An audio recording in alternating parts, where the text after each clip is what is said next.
Muchas gracias por acompañarnos. Muchas gracias al licenciado Ernesto Tenenbaum por estar aquí acompañándonos. Yo calculo que tiene cosas mucho más interesantes para decir que yo, pero vamos a tratar de poner un poquitito de contrapunto entre, por lo que nosotros nombramos este panel, desarrollos inmobiliarios y actualidad política. Me imagino que saben a qué parte me toca a mí. Me encanta ver tantas caras conocidas, les agradezco mucho a todos el aguante. Bueno, voy a hablar un poco de desarrollos inmobiliarios y mi mirada sobre el mercado. Yo me recibí en diciembre del 83, unos días después que Alfonsín fue el presidente de la Argentina. Hace un poquitito menos de 40 años, pero hace más de 40 años que estoy trabajando con mi socio, el arquitecto Daniel Mirza, que es la D de GID. Compartimos un montón de experiencias y prácticamente toda la vida. Cuando yo me recibí de arquitecto, la expectativa de un arquitecto era poder manejar un taxi. En esa época, la ciudad había sido prácticamente consolidada por grupos armados por escribanos e ingenieros. Y así nacieron los edificios sobre Avenida Santa Fe y todo lo que es parte del microcentro. Fueron emprendimientos de señores que arriesgaron su capital en consorcios al costo para tener un negocio, básicamente armado por escribanos. Durante el mandato de Alfonsín, el dólar, en esa época estaba un señor que se llamaba Surril, muchos de ustedes no habían nacido, en esa época había otra denominación de moneda, pero nosotros empezamos ese año con un dólar a 17 y terminamos el año con un dólar a 4.000. El dólar estaba hipercaro y la pregunta de la gente era: ¿cómo voy a comprar? ¿Cómo voy a construir? Desde ese momento pasaron 40 años donde pasamos todas las crisis, que las que conocen y las que no conocen, las chiquitas y las grandes. En algún momento nos fuimos a desarrollar a Estados Unidos porque acá ningún inversor quería poner plata, después volvimos. En algún momento desarrollamos en Uruguay, en algunas cosas nos fue bien, en algunas cosas nos fue mal, pero con Dani decidimos que en nuestro lugar, el que conocemos, en el que confiamos, es la Argentina. Y somos optimistas a pesar de que todos los días nos están bombardeando con elementos nuevos. ¿Qué es lo que nos bombardea? La macroeconomía nos bombardea, sí, de eso voy a hablar dentro de un rato. Pero yo creo que como desarrolladores nosotros hacemos una apuesta enorme al país, no GID, estoy hablando de el colectivo de los desarrolladores, que muchos nos reunimos en la Cámara de Desarrolladores Urbanos, gran parte de mis colegas están hablando en el panel de arriba, pero todos tenemos un tema básico que es la confianza de que esto de algún modo se va a normalizar. Pero mi reflexión es que si durante 40 años hemos vivido las crisis que vivimos, con muy pocas ventanitas, quizás en el gobierno de Menem, quizás un poquito más adelante en el gobierno de Néstor, donde hubo crédito hipotecario y donde la economía tuvo otro tipo de movimiento, lo normal en nuestros desarrollos fueron las crisis. Cuando me hablan a mí de las crisis, recuerdo una película de Drew Barrymore y Adam Sandler, que creo que se llamaba Como si fuera la primera vez. Esa señora había sufrido un accidente y todos los días perdía la memoria del día anterior. Y había un señor que todos los días quería volver a enamorarla para tener una vida. Pero todos los días se olvidaba. Cuando a mí me hablan de los problemas, de las crisis, a mí me hace acordar de esa película. Parece que nosotros no tenemos memoria o tenemos una memoria un poquitito segmentada y cada vez que sucede una crisis nos agarra pánico. Los que tenemos varios años en este negocio sabemos que las crisis pasan, pero esta creo que tiene algo muy particular. Hace poco tiempo compartí una charla con Claudio Suchovicki y yo lo escuché decir algo que me pareció muy interesante y que quiero compartir.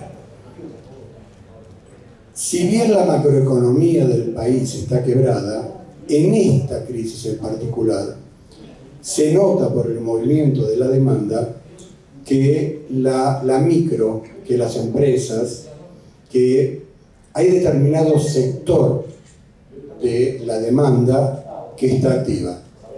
Y yo creo que eso es una de las explicaciones por las cuales se mueve nuestro negocio. En los diarios estuvimos leyendo últimamente que están subiendo el precio de los inmuebles, que se está moviendo más el sector. Pero si ustedes caminan, voy a hablar de Buenos Aires, no de la Argentina, porque no conozco tanto.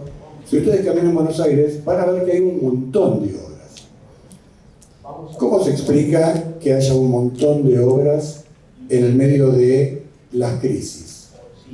Yo creo que estamos aprendiendo, porque las crisis son cíclicas, cada vez vuelven y después se parece mucho en la salida.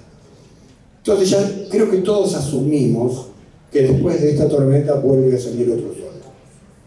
Y todos los que desarrollamos apostamos a eso. Aún en las épocas donde hubo crédito, tampoco la pasábamos tan bien. Porque nuestro negocio es ofertar y hay una demanda que lo tienes que tomar. Yo me acuerdo, en la época de los créditos intermedios en el Banco Santander, había un oficial de cuentas que en un país con crédito, en un país dolarizado y con crédito, me llamaba todos los días para decirme, prolijame las cuentitas. Tampoco es que en esa época brillara nuestro negocio. Pero con el tiempo, con el expertise, aprendiendo a trabajar con inversión, aprendiendo cómo armar un negocio que no tenga estrés, todos los desarrolladores vamos saliendo adelante. Así que yo creo que la palabra crisis no tiene que formar parte de nuestro vocabulario, porque es lo normal, porque es lo que tenemos todos los días, y nosotros sabemos que en una economía con una macro tan estresada, los privados somos los que tenemos que ponerle el pecho para generar economía. Y yo digo esto porque los desarrolladores generamos economía. Los desarrolladores contratamos mano de obra, compramos espejos, compramos ascensores. Hay señores que viven de la construcción privada. Si el Estado solamente no regulase tanto la actividad, yo creo que todavía andaríamos mucho mejor. Yo creo que el Estado tiene que mirar los códigos, el corresponde, el no corresponde. Pero cuando el Estado se pone a regular, por ejemplo, la ley de alquileres, abre el mercado, porque hay señores que se retraen porque no quieren estar regulados, y todos están un poquitito peor. Entonces, yo estaba escuchando arriba, antes de venir acá, lo acompañaba Dani, acá presente, mi socio. Gracias por venir, Dani. Los señores estaban, hasta un señor que representaba el peronismo, que decía que ellos tenían que entender que también hubo problemas en la ideología y en el pensamiento que nos llegaron a este mundo de regulaciones. Solamente con que dejen de regular, nosotros vamos a estar fenómenos. También se estuvo hablando sobre el tema de los códigos, que los vecinos, cuando protestan, hacen cambios que en el tiempo nos dan inseguridades, que nos empiezan a cascotear la expectativa de hacer. Y ahí también tengo una pregunta que no me sé contestar yo mismo. ¿Por qué la gente de Buenos Aires quiere limitar el progreso? Si desde que nuestros abuelos veían a la construcción como un hecho aspiracional, si la construcción siempre estuvo asociada en el pensamiento al progreso y la generación de la economía, ¿por qué hay un sector de la gente, ciudadanos que conviven conmigo, en los mismos edificios que alguien construyó? Porque no es que viven en una choza, viven en un departamento que alguien construyó. ¿Por qué el paren de construir? ¿Por qué el poner la zancadilla al progreso? A pesar de eso, nosotros somos optimistas, estamos haciendo muchos emprendimientos, no estamos estresados con nuestros emprendimientos y estamos buscando más tierra. Tengo un socio que a los 65 años se va a recibir de rabino y que no deja de mirar esto como un negocio que le da alegría. Así que yo con esto termino, no quiero tomar más tiempo, todo lo queremos escuchar al licenciado Tenenbaum y nada, espero que todos seamos optimistas. Espero que todos venzamos a la máquina de impedir y que juntos levantemos la voz para que nos dejen trabajar sin regulaciones. Muchísimas gracias.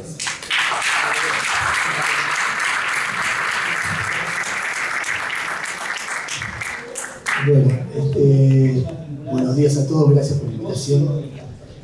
Hace muchos años que cada vez que doy una charla yo sé que la gente quiere que yo responda una pregunta que tiene 3 palabras. ¿Qué va a pasar? Y hace muchos años que lo primero que yo comencé a responder es ¿y yo qué sé? Vamos a tratar de hablar en los próximos minutos un poquito de tratar de pensar sobre esa pregunta.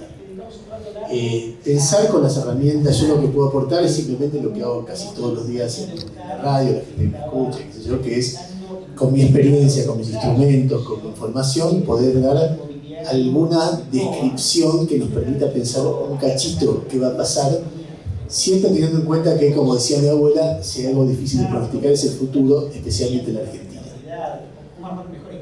Entonces, tratemos de empezar a responder esa pregunta. A mí uno de los tal vez el libro que más me influyó a mí en la forma de pensar el análisis político es un libro que se publicó en 1960 en Estados Unidos que lo escribió un señor que se llama Theodore White, un gran periodista, uno de los mejores periodistas que yo he leído en mi vida, que se llamaba The Making of a President, la creación de un presidente. Ese año, para quienes saben algo de historia política norteamericana, John Fitzgerald Kennedy había llegado al poder por elecciones y le había ganado a Richard Nixon, que había sido el vicepresidente de Eisenhower durante 8 años. Era un hombre joven que llegó de manera totalmente imprevista, no era el favorito para nada. Y The Making of a President era un libro que no era que pensaba la creación de un presidente de un hecho de marketing, sino que tomaba como excusa una campaña electoral para poder explicar un país. Entonces, por ejemplo, él no seguía tanto a Nixon o a Kennedy por todo el país y entonces contaba qué pasaba en cada estado. O, por ejemplo, contaba el surgimiento de la televisión como hecho bisagra en la comunicación política y cómo el hombre joven, buen mozo, que aparecía por tele, era más atractivo que de ver que un hombre más como viejo, que no entendía el mensaje, etcétera, etcétera. Algo parecido a lo que pasa en este momento en las redes sociales. Y fue tan influyente ese libro que Theodore White escribió cada 4 años hasta 1980 un libro que se llamaba The Making of a President, pero con el año cambiado. En 1960 fue cómo llegó Kennedy, en 1964 cómo llegó Lyndon Johnson, que era el vicepresidente de Kennedy, que llega porque lo matan a Kennedy en el 63. En 1968 Richard Nixon, en 1972 vuelve a ser Richard Nixon, en 1976 Jimmy Carter y en 1980 Ronald Reagan. El último libro que cuenta el triunfo de Ronald Reagan tiene un capítulo, en Estados Unidos había inflación. Tal vez la inflación era del 10 o del 15 o del 20% anual, pero había inflación. Y ese capítulo cuenta, acá está pasando algo muy fuerte porque la inflación desorganiza la vida de la gente. Nadie sabe qué plan hacer, nadie sabe cuánto va a gastar, nadie sabe cuánto va a ahorrar. Y encima, en el caso de Estados Unidos, como todo el mundo tiene que pagar hipotecas que tienen que ver con la tasa de interés y se sube la tasa de interés para tratar de frenar la inflación, nadie sabe cuál es lo que tiene que pagar por una hipoteca y si va a perder o no la casa. Y eso desacomoda tanto a la vida de la gente que la gente termina votando opciones que son como extremas, como que hacen que cambie de alguna manera lo que se discutía hacia ese momento. En 1980, no casualmente, empieza una revolución conservadora en el mundo, que tiene 2 referentes en el mundo occidental, que son Ronald Reagan en Estados Unidos y Margaret Thatcher en Inglaterra. Y que unos años después de un proceso hiperinflacionario, tiene a Carlos Menem en la Argentina. Ayer, a la mañana o antes de ayer, después de cuando el mundo se entera, no solamente en Argentina, porque es una noticia de índole mundial, el desempeño de Javier Milei en las elecciones en Argentina, AMLO, Andrés Manuel López Obrador, lo compara con Hitler.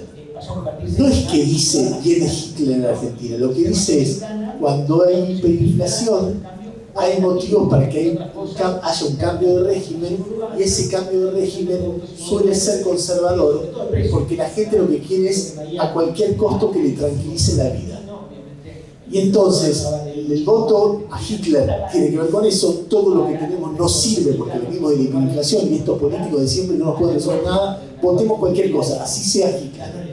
Pero eso puede ser otras opciones, en general más benignas que la de Hitler, como Reagan o como Thatcher o como Menem, o eventualmente como podría haber sido Patricia Bullrich, o podría serlo también, o como podría serlo, como parece que va a ser Javier Milei. En cualquier caso, lo primero que yo veo cuando pienso esto es, se viene algo que va a cambiar bastante la forma de organizarse de la sociedad argentina, ya sea con el peronismo si llega a ganar, o sea, uno imagina que si Massa gana, la situación lo va a llevar a un cambio muy abrupto de la situación lógica, quiera él o no, quiera Cristina o no, quiera la bancada oficialista o no. No sé si va a tener éxito. Si Patricia Bullrich gana, también la situación actual le va a llevar a dar una batalla contra el principal problema que tiene el país hoy, que es la inflación. Y si Milei gana, también.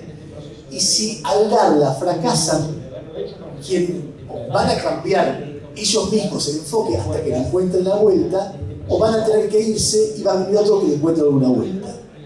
Pero si yo tuviera que contar un poco lo principal, que es lo que veo en este momento, es que la situación actual es tremendamente desorganizadora, desintegradora de la vida de todos, no de los negocios, de la vida de todos, sino de la vida, y que eso hace que la gente esté dispuesta a exigir o a saltar a cualquier vacío con tal de que les resuelva este problema. Yo les voy a contar algunas de las charlas que he tenido y que creo que es lo más importante de lo que pasa.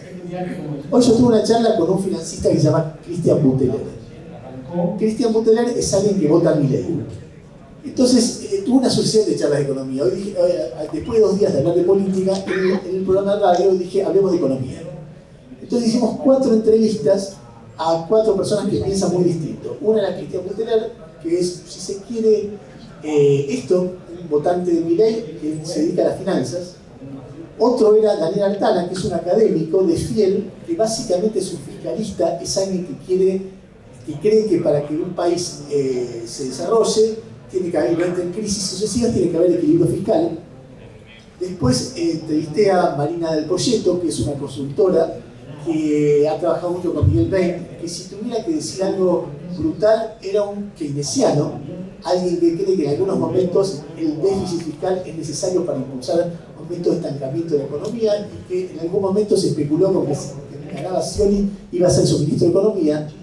Y después hablé con Alfredo Zayat, que es un gran amigo mío, que es un columnista económico de Página 2 histórico, que en algún momento estuvo muy cerca del kirchnerismo y que hoy es muy crítico de este gobierno porque dice que no tiene ningún plan y que no ofrece nada. Créanme que los 4, las charlas eran iguales. La más interesante de esas charlas fue la que tuve con Buteler, porque Buteler, yo le decía, escucha, ¿vos estás seguro de votar a Milei? ¿Vos te das cuenta que Milei tiene algunos aspectos que son categóricamente irracionales? Sácalo de la economía. Pensá, el tipo dice, primero, el odio del periodismo de Milei, o sea, a la libertad de opinión, no he visto ni siquiera en los peores tiempos de Cristina. Hoy yo hice en la radio una asociación de el último mes, la cantidad de referencias genéricas al periodismo como periodismo mercenario, periodismo ensobrado, periodismo operador, periodismo sucio, periodismo roñoso, periodismo es permanente, con algunos elementos que, ustedes se acuerdan cuando escupían a Mirta Legrand en la Plaza de Mayo durante actos kirchneristas. Bueno, El otro día hubo un nivel de agresividad contra Viviana Canosa, porque había sido de Milei hasta hace rato, después lo puso a criticar. El otro día decía, había en el acto de festejo de Milei, hubo una agresión contra Viviana Canosa que era impresionante, donde él, sin mencionarla, destaca un episodio que le involucra y después su gente gritando Canosa, hija de puta, la puta que te parió, ahí. Yo esas cosas las vi poco en este tiempo, en los peores momentos del kirchnerismo y 678 veía cosas similares, de entonces no. Uno lo ha escuchado a Milei diciendo que él no va a comerciar con China, lo que de por sí es un contrasentido, porque un presidente liberal no decide con quién comercia cada uno, pero aún así no he visto ningún país que diga no voy a comerciar con la segunda potencia económica del mundo. De hecho, todo Occidente comercia con China. Google está en China y todas las empresas tecnológicas están en China y todas las empresas... Lo he visto a Milei decir en ningún país del mundo, la inflación deriva de que hay Banco Central. El 99% de los países del mundo tienen Banco Central y no tienen inflación, o sea que la causa debería ser otra. En todo caso, cómo se usa el Banco Central. La idea de dolarizar, más allá de que si se puede o no en la Argentina, la inmensa mayoría de los países del mundo, diría el 98%, hay muy pocos ejemplos de países que no tienen moneda propia o de regiones como el euro que no tienen moneda propia. De hecho, la gran novedad del mundo económico es que el Reino Unido se fue de la zona euro para recuperar independencia económica, no para perderla. Los dirigentes del mundo a los que Milei admira, Trump, Bolsonaro, no han renunciado a la moneda propia de sus países ni a tener banco central. En todo caso, tienen bancos centrales independientes. Y así podría seguir dando, qué sé yo, el CONICET. La inversión pública en ciencia es tanto más alto como tanto más rico es un país. Si uno mira la cantidad de países, cómo invierten en ciencia, cuanto más rico más invierte, porque sabe que de eso depende el futuro del país en términos de desarrollo, de capacidad de generar software, etcétera, etcétera, etcétera. Y él dice, vamos a demoler el CONICET, no a reformarlo como tal vez había que hacerlo. Y les podría seguir diciendo cosas y cosas y cosas que son irracionales como planteo económico por parte de Milei. Ahora, yo sin decirle esto, ni que hablar de algunos planteos políticos, del nivel de agresividad personal en su desarrollo, de algunos de los personajes que él tiene alrededor, de algunas características personales que él ha contado públicamente. Es decir, por ejemplo, el tema de que él le consulta por medio de medios a los perros sobre medidas a tomar, son temas no que alguien lo dice porque tiene una fuente secreta, él lo ha dicho públicamente, lo ha dicho públicamente en reportajes. Entonces, cuando uno ve todo eso, que por supuesto mucha gente te dice, no, eso no lo va a hacer, no, eso no le creas, lo importante es lo otro, porque una vez que alguien cree en algo, tiende a minimizar las cosas que le hacen ruido, no, pero cuando Butler, que es un tipo muy racional, yo le decía, escuchame, ¿estás seguro? Y él me decía, pero escuchame una cosa, ¿vos viste lo que está haciendo Massa con la inflación? Yo sí vi, ¿y vos vas a votar a Massa? ¿O vos viste lo que hizo Macri con la inflación? ¿Y vos vas a votar a Macri? Y yo le dije, la verdad, estamos discutiendo, o a Patricia, ¿vos viste cuando Patricia habla de economía? ¿Cómo se traba? ¿Cómo dice deflación en lugar de inflación? ¿Cómo dice, ¿y vos vas a votar a Patricia? Y yo no, la verdad que el problema que tenemos es que los dos estamos pensando en votos que son irracionales, porque en este contexto estás hablando de gente que ya gobernó y fracasó, y alguien que no gobernó, y uno tiene elementos para suponer que su equilibrio personal y sus conceptos de aquello que va a aplicar no son racionales. Y entonces, mucha gente racionalmente, frente a lo que ya fracasó, dice que es distinto, y vota lo nuevo que aparece, que es Milei. Que además aparece como una gran novedad, porque así como Kennedy entendió la televisión, él entendió las redes sociales, tiene una gran capacidad de comunicación. Entonces uno ve el fracaso de lo que hay y mucha gente dice, bueno, saltemos a lo que no hay. Y cuando uno le dice, yo cuando todavía hablaba con Milei, porque él se enoja con el que piensa distinto, y se enoja mucho, Hoy Artana, que es alguien que tiene una mirada fiscalista de toda la vida, te dice, yo con eso estoy de acuerdo, pero me salta muy rápido la térmica. Y hoy él no sabe lo que es ser puteado. Cuando vos sos presidente, ahí entendés lo que es ser insultado de verdad. ¿Cómo va a reaccionar Milei al primer problema cuando eso pase? Pero eso te lo decía claro, cuando uno dice todo eso, alguien de otro lado dice, ¿y estos que están acá? Y cuando yo todavía hablaba con Milei, que durante un largo tiempo tuvimos una relación realmente cordial, porque él era cordial conmigo, un día le digo, mira, no es bueno para el país que vos llegues a ser presidente, pero tampoco para vos, porque ser presidente requiere un equilibrio emocional muy fuerte. Y entonces él con esa cara así como de repente, como esos ojos que le ponen los pones saltones, me dice, ¿vos decís que yo estoy medio chiflado? Y yo le dije, y sí, un poco. Y él me dice, ¿y los que están ahora? Y eso que dice él es un punto muy serio. Porque eso que a nosotros nos parece eventualmente gracioso, es un argumento que popularmente es muy eficiente, muy convincente y muy racional. Porque los que están ahora no están en condiciones de gobernar el país. Tiene razón Milei. El problema que tenemos es que yo creo que él tampoco. Y entonces, frente a eso, lo que uno tiene que pensar es que estamos en un momento realmente muy incierto. ¿Qué sé yo? Uno piensa lo siguiente: conductas racionales. Vas a devaluar en un contexto donde hay alta inflación. Ya sabés que vas a devaluar. Entonces vos lo que tenés lo que uno piensa es, bueno, ¿cuál es el paquete de medidas que vos agarrás y decís, bueno, ¿cómo hago para que al mismo tiempo que yo devalúo, hago algo que atenúe los efectos en el mismo momento? Y anuncio un plan, entre comillas, de estabilización, que por lo menos no haga que me come la devaluación en 20 días, un mes, 2 meses o 2 meses y medio. Bueno, se supone que eso es un plan articulado de varias medidas, no sé, por ejemplo, qué sé yo, en el momento que vos devalúas fuertemente, quienes exportan tienen una renta inmediata, por lo mismo que hicieron, al mismo costo, ya tienen una renta inmediata. Históricamente, los gobiernos, los que fueran conservadores, progresistas, cuando devaluaban ponían retenciones, porque eso al mismo tiempo regulaba el precio interno de los productos que se vendían al mercado interno, porque reducía la ganancia de exportación. Bueno, este gobierno no hizo eso. O algunas otras medidas, bueno, yo voy a devaluar, pero inmediatamente abro negociaciones paritarias para que esas negociaciones no sean caóticas y no deriven en una sucesión de paros sorpresivos que me tragan los aeropuertos, que me tragan los colectivos, que me tragan eso, porque eso necesariamente va a parar. No, es un gobierno que devalúa un 20%, no toma ninguna medida alternativa, estoy dando 2 medidas, pero podría dar otras más. El presidente no habla, o sea, se supone que gobernar es comunicar. O sea, si no se comunica, no se gobierna. Convencer, el presidente no habla la vicepresidenta, no habla el ministro de Economía, que es el candidato. O sea, es un grupo de gente que cualquier votante de Milei podría decir, esta gente no está capacitada para gobernar el país en estas condiciones. Pero se propone para seguir gobernando. Fíjate qué irracionalidad. Y vos la ves al otro sector, al de Patricia Bullrich, o a Juntos por el Cambio, después de un nivel de suicidio político como pocas veces, como todo picando para ganar una elección y termina como termina, y lo ves a Macri saboteando a Patricia Bullrich.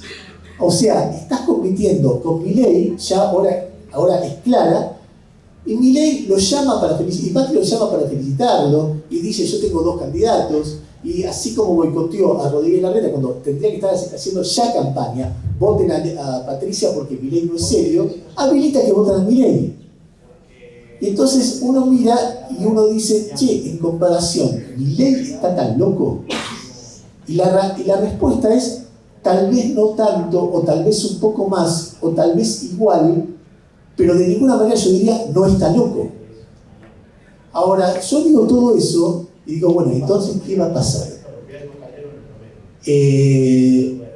A ver, a mí me parece, me cuesta hacer pronóstico. Vamos a hacer un paréntesis de qué va a pasar en lo político. Y después vamos a volver al tema qué va a pasar con todos nosotros, que es la pregunta central. En lo político hay una gran pregunta, la primera para entender el proceso electoral es ¿cuán alto es el techo de Milei? De ninguna manera yo pensaría que el techo de Milei es lo que sacó ahora. Yo creo que el techo de Milei es más alto. ¿Cuán alto? No es 30, es 35, es 40, es 45, es 50. porque según cuánto sea, el resultado electoral es más probable. Si es 35 o 40, Milei va al balotaje. Si es 45 en la que viene, en octubre, Milei tiene una chance de no ir al balotaje y de ganar en primera vuelta. Ni que hablar si es 50. Esa pregunta no se sabe. Se supone que es un poco más alto que este, pero que Milei ya estaba muy expuesto, que esto va a generar una ola que le incremente la cantidad de votación, pero me cuesta pensar que sea mucho más alto. Pero puede serlo, ¿eh? Mi hipótesis principal hoy es que Milei es el próximo presidente, pero mi hipótesis principal hace una semana era que Patricia Bullrich es la próxima presidenta, con lo cual no les garantizo de ninguna manera que él vaya a ser el próximo presidente. Ahora, Milei tiene dos formas de, y él ya lo dijo, de tratar de pescar votos. La primera manera de pescar votos de Milei es lo que hacía Menem, que es muy menemista el fenómeno. No digo que el talento de Milei sea el de Menem, pero el fenómeno, no hiperinflación, inflación muy alta, muy desorganizada, desprestigio de los que están gobernando, de los clásicos, con lo cual, y aparición de un fenómeno popular que está dispuesto a votar a alguien que propone a la gente subirle las tarifas de colectivo, por ejemplo, y la gente lo está votando abajo. ¿Por qué? Porque le sube todo igual, o sea, sí, me subirá la tarifa de colectivo, pero yo voy y me sube la leche, ¿qué me cambia? Eso es lo que pasa ahí. Es el elemento que creo que es fácil de analizar.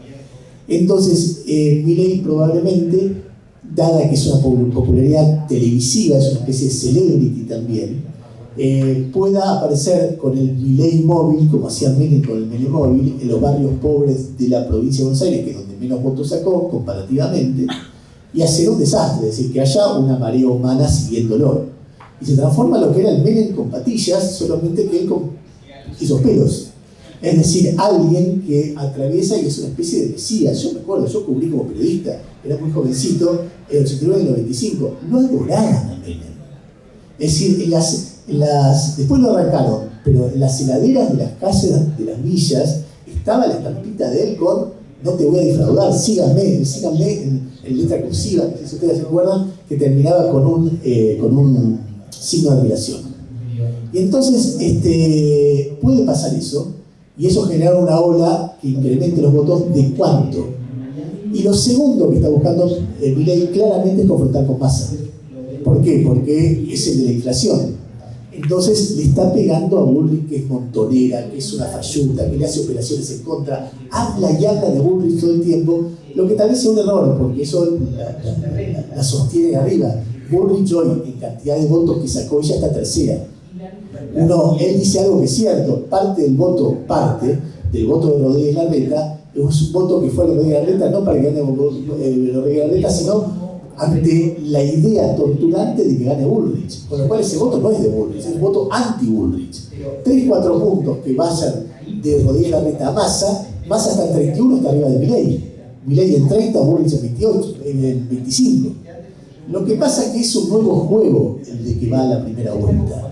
A ver, Massa es el de la inflación, tiene ese problema. Bueno, entonces sigamos con Milei, didácticamente.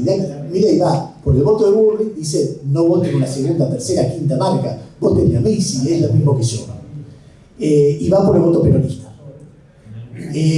Bullrich tiene una chance, porque si Bullrich llegara al balotaje, de ella para la izquierda, o sea, el peronismo, la izquierda, etc., hay una chance alta de que vean la posibilidad de votar a alguien que no es Milei, que dentro de todo le podría parecer muy antipático hasta hace 10 minutos porque planteaba el orden, pero es la alternativa. A ver, nadie quiere a Macron en Francia, pero Macron gana. Lula le gana a Bolsonaro. Sánchez logra que Vox quede arrinconado en España. ¿Por qué? Porque el miedo a esas opciones extremas, aunque a los líderes que se presenten en contra de ellos no tengan tanto encanto, galvanizan. De hecho, a Milei no lo votó el 70% de la gente.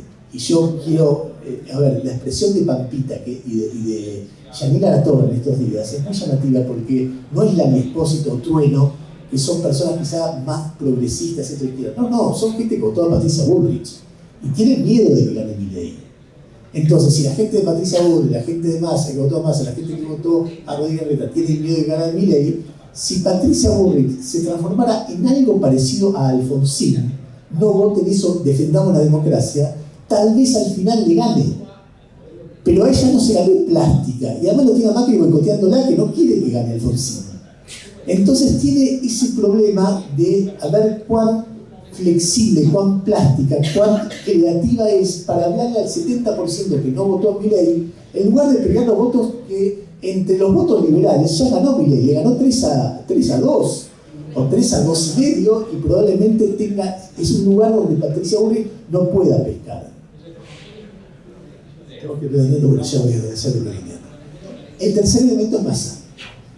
Massa tiene alguna chance y tiene que ejercer un liderazgo para tener chance. Si no es líder, no. ¿Por qué podría tener chance Massa? Por lo mismo que Bullrich, si es que entra al balotaje. Ayer Massa, uno dice, bueno, esa es la liberación. Ahora Macri ejerció liderazgo cuando se fue del poder, cuando perdió las PASO. Y en medio de un descalabro económico, en 2 meses y medio subió de 32 a 40. Si Massa sube de esos 30, las que puede partir teóricamente, a 36, Milei tiene que sacar 45 puntos y es muy difícil. Y ahí vas a un balotaje que andás a ver qué pasa. Volviendo atrás, yo creo que Milei es el favorito hoy, pero hace una semana creía que iba a ser Patricia Bullrich. Y para cerrar, para cumplir la promesa de qué va a pasar con todos nosotros, lo que yo tengo para decir en términos, bastante parecido a lo que dijo Gabriel recién, pero en términos de futuro, es que en junio del 2001, a mí yo di una charla, yo era mucho más joven y tenía muchas menos experiencias en crisis. Y fue tremendamente pesimista. Yo realmente no veía una salida para el país. Veía que venía una crisis de la cual no sabía cómo salía, porque veía la crisis del 2001. Y después no veía más nada. Veía un cartelito que decía, bueno, como decía Tato Bores, investiguemos qué pasaba en ese lugar donde una vez hubo un país. No sé si se acuerdan de ese sketch que hacía. Después el país rebotó y el país salió adelante. Y la Argentina es un país así, donde todos tenemos una resiliencia, una capacidad para entender, bueno, en la crisis vamos a perder algo, pobreza, estabilidad, vamos a estar más inseguros, pero después viene otra cosa y la armamos. Ojalá que lo que venga después de un tiempo que va a ser duro, sea estable y permita que haya un horizonte más lejano en el tiempo. Y entonces, en ese contexto, nos permita que nuestros hijos sean más felices, que nos desarrollemos mejor. No eso también es lo económico, que es un motor de un país, pero después es también la idea de vivir en un país que por fuera de estos quilombos es un país muy lindo para vivir, y es un país que nos ha tratado a todos los que estamos acá bastante mejor que a la misma gente que vive inclusive en muchos países de Europa, pero tiene esta cosa de inestabilidad que siempre nos hace preguntar qué pasará en el futuro. Y ojalá, me gustaría que alguna vez yo pudiera dar una charla donde la pregunta central no sea qué va a pasar con todos nosotros, sino preguntas más vinculadas al desarrollo, al crecimiento, a la idea de que hay un progreso en un país mucho más normal. Muchas gracias.